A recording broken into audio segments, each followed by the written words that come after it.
오늘도 말씀으로 아침을 깨우는 우리 성도님들께 주님의 큰 축복이 있기를 소망합니다.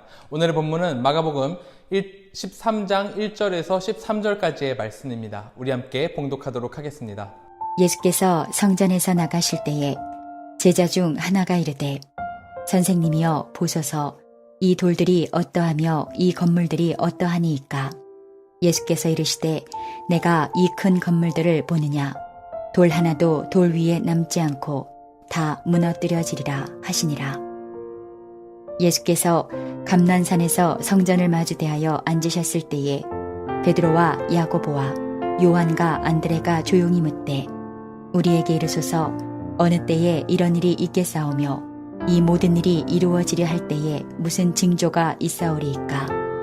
예수께서 이르시되 너희가 사람의 미혹을 받지 않도록 주의하라. 많은 사람이 내 이름으로 와서 이르되 내가 그라하여 많은 사람을 미혹하리라. 난리와 난리의 소문을 들을 때에 두려워하지 말라. 이런 일이 있어야 하되 아직 끝은 아니니라. 민족이 민족을, 나라가 나라를 대적하여 일어나겠고 곳곳에 지진이 있으며 기근이 있으리니 이는 재난의 시작이니라. 너희는 스스로 조심하라. 사람들이 너희를 공회에 넘겨주겠고 너희를 회당에서 매질하겠으며 나로 말미암아 너희가 권력자들과 임금들 앞에 서리니 이는 그들에게 증거가 되려 함이라. 또 복음이 먼저 만국에 전파되어야 할 것이니라. 사람들이 너희를 끌어다가 넘겨줄 때에 무슨 말을 할까 미리 염려하지 말고 무엇이든지 그때에 너희에게 주시는 그 말을 하라. 말하는 이는 너희가 아니요 성령이시니라. 형제가 형제를, 아버지가 자식을 죽는 때에 내주며 자식들이 부모를 대적하여 죽게 하리라. 또 너희가 내 이름으로 말미암아 모든 사람에게 미움을 받을 것이나 끝까지 견디는 자는 구원을 받으리라. 예수님께서 성전을 나오셔서 성전을 뒤로 두고 나오실 때 한 제자가 이렇게 말을 했습니다. 1절입니다. 제자 중 하나가 이르되 선생님이여 보소서 이 돌들이 어떠하며 이 건물들이 어떠하니이까. 한 제자가 예수님께 말을 했습니다. 선생님, 성전을 보십시오. 정말 아름답고 멋진 건물 아닙니까? 예수님 시대의 성전 건물은 제자가 이렇게 감탄하며 말할 정도로 웅장하고 멋진 건물이었습니다. 성전이 이렇게 멋지게 지어진 데에는 정치적인 이슈가 담겨 있습니다. 왜냐하면 이스라엘 지역을 다스리던 헤롯 왕이 유대인들이 자신을 지지해주지 않자 유대인의 환심을 사기 위해서 엄청난 규모로 이 성전을 짓는 중이었기 때문이죠. 헤롯의 의도대로 유대인들은 이 엄청난 규모의 성전을 보고 자랑스러워했고 오늘 성경에 나오는 제자도 마찬가지로 이 건물이 엄청 멋지다며 예수님께 말씀드리고 있는 겁니다. 하지만 성전에 대한 칭찬을 들으신 예수님은 2절을 통해서 이렇게 반응하십니다. 예수께서 이르시되 내가 이 큰 건물들을 보느냐 돌 하나도 돌 위에 남지 않고 다 무너뜨려지리라 하시니라. 제자의 기대와는 달리 예수님은 돌 하나도 돌 위에 남지 않고 다 무너질 것이라는 무서운 예언을 하십니다. 우리가 기본적으로 어떤 제2 롯데월드 같이 큰 건물을 보면은 내가 하찮게 여겨지고 크기 때문에 놀라움을 느끼게 됩니다. 그리고 또한 이 건물이 꽤 오랜 시간 동안 무너지지 않고 이 자리에 서 있을 것이라고 생각을 하게 되곤 하죠.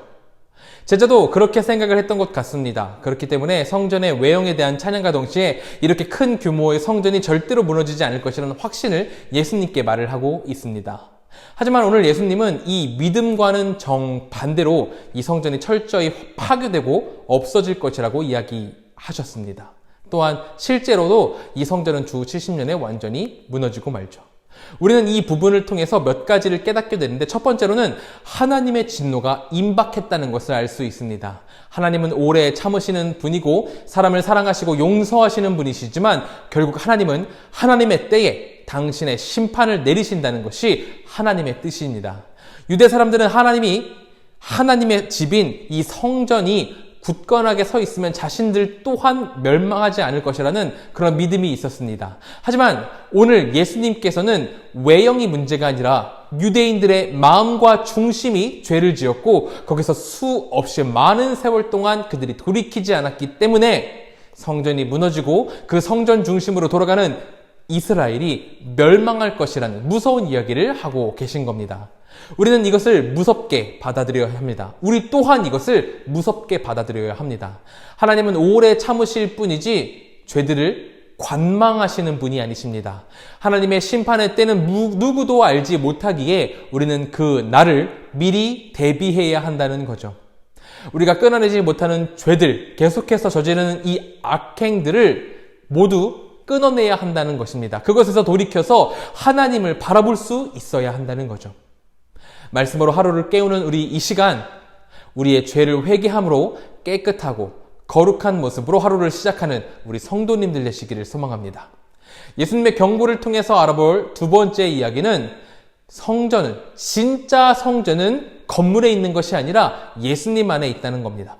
오늘 예수님은 성전이 무너질 것을 경고하시지만 또한 요한복음을 통해서 성전에 대해서 이렇게 말씀을 하셨습니다. 예수께서 대답하여 이르시되 너희가 이 성전을 헐라 내가 사흘 동안에 일으키리라. 이 말씀은 예수님께서 죽으시고 3일 만에 부활하실 것을 말씀하는 것입니다. 예수님은 여기서 자신을 성전으로, 성전과 예수님 자신을 동일시하며 말씀을 하고 계시죠. 바울은 이 말씀을 힘입어서 에베소서 2장 20절에서 22절을 통해 이렇게 또한 말을 하고 있습니다. 너희는 사도들과 선지자들의 터 위에 세우심을 입은 자라. 그리스도 예수께서 친히 모퉁이 돌이 되셨느니라. 그의 안에서 건물마다 서로 연결하여 주 안에서 성전이 되어가고 너희도 성령 안에서 하나님이 거하실 처소가 되기 위하여 그리스도 예수 안에서 함께 지어져 가느니라. 아멘. 예수께서 당신의 사역을 통해서 친히 영적인 성전의 첫 돌이 되셨고 모퉁이 돌이 되셨고 우리는 예수 그리스도를 믿음으로 한 사람 한 사람이 성전의 벽돌이 되어 하나님의 거하실 처소가 되고 그리스도 예수 안에서 함께 지어져 간다는 것이 오늘 바울의 말입니다. 이렇게 죄 많고 부족한 자가 예수 그리스도를 믿음으로 하나님이 거하실 성전이 된다는 그런 의미이죠. 그러므로 우리 성도 여러분, 기도와 말씀으로 우리 자신을 거룩하게 쌓아가시기를 소망합니다. 돌로 지은 성전은 이젠 무의미합니다. 저와 우리 성도님들이 예수 그리스도를 머리로 두고 한 몸 된 하나님의 성전이 되었습니다. 우리가 하는 모든 행동이 하나님의 성전다운 것이 되어야 하겠죠. 경건하게 우리 자신을 지켜가는 한가람의 성도님들 되시기를 진심으로 소망합니다. 다시 본문으로 돌아가면 예수님의 이 성전이 무너질 것이라는 말이 유대인들에게는 엄청나게 충격적인 이야기였습니다. 제자들은 3, 4절을 통해서 이 충격적인 이야기였기 때문에 예수님께 이 무서운 일이 언제 일어날지에 대해서 여쭙고 있습니다. 왜냐하면 성전이 무너질 정도라면 나라는 이미 풍비박산 난 상태일 것이 뻔했기에 이 날이 언제 일어날지가 바로 이들의 목숨이 달려있는 거죠. 그렇기 때문에 이들이 예수님께 이렇게 여쭤봤던 겁니다.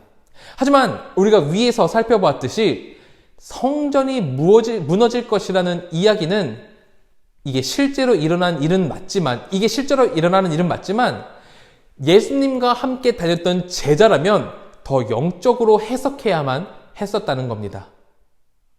예수님과 매일 함께 있던 제자들이 할 만한 그런 걱정은 아니었다는 거죠. 그들이 하는 이 질문이 예수님께서 보시기에는 좀 다소 실망스러운 대답일 수 있다는 겁니다. 하지만 오늘 예수님께서는 제자들의 이 실망스러운 수준 낮은 질문을 도리어 바꾸셔서 온 세대의 그리스도인들에게 도전을 주고 계십니다. 본문을 읽는 현대 그리스도인 된 자들에게 예수님께서 도전으로 변화시켜서 우리에게 말씀을 주고 계시다는 거죠. 그리고 이것을 통해서 예수님은 우리가 마지막 때를 어떻게 분별해야 할지를 또한 그 환난을 어떻게 이겨내야 될지를 말씀하고 계십니다. 예수님은 마지막 때의 징조를 3가지로 나누시는데 바로 첫째는 거짓 그리스도의 등장이고 둘째는 난리와 지진과 기근이 일어날 것이란 겁니다. 하지만 이 2가지에 대해서 본문에 보면은 재난의 시작일 뿐이라고 말씀을 하고 계십니다. 사실 중요한 것은 3번째인데 앞의 것들보다 더 고통이 크고 중대한 징조라는 거죠. 이 3번째 징조는 바로 그리스도인의 고난과 박해입니다. 대적들이 우리를 괴롭힐 것이고 내가 사랑하는 가족들이 내가 예수 그리스도를 믿는 그 자체만으로 나를 미워하고 싫어하게 될 것이며 모든 사람들이 내가 예수 그리스도를 믿는다는 사실 하나만으로도 미워하고 핍박하게 될 것이라는 그런 말입니다. 이것이 너무나도 고통스럽고 힘든 일이지만 예수님은 13절을 통해서 우리에게 이렇게 위로를 하고 계십니다. 너희가 내 이름으로 말미암아 모든 사람들에게 미움을 받을 것이나 끝까지 견디는 자는 구원을 받으리라. 지치지 않고 끝까지 예수님을 믿으며 나아갈 때 우리에게 예수님께서 구원을 주실 것이라는 그런 말씀을 우리에게 주시는 겁니다. 우리는 위에 세 가지의 징조를 다 마주하는 그런 시대를 안타깝게도 그런 시대를 살아가고 있습니다.